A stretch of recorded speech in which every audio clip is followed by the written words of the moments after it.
So wag na po natin patagalin. Pinapakilala ko po ang ating guest for today, Pastor Fernando Bilaos. Pastor, pakilala po kaya sa audience natin. Ayan, good morning po sa ating lahat at salamat sa invitation ng Likhasa.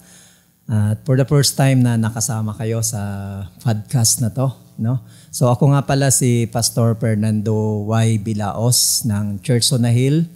At katulad ng sinabi ni Jonathan, kasama kami sa Harvest Point International, no? Ayan. So anong nararamdaman mo ngayon, Pastor? Actually, nag-ano rin si Pastor, nagpo-podcast or parang live sa Facebook. Tama po, Pastor? Yes. Noong 2019, kalakasan ng pandemya natin. Apa. So doon tayo pumasok sa ere. Ayan.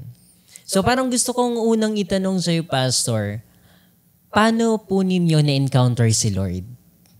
Ilang taon po kayo nung na-encounter niyo ang Panginoon?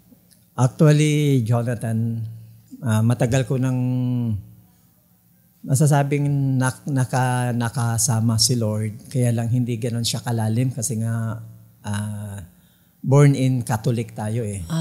Okay. So first generation Christian po kayo? Yes.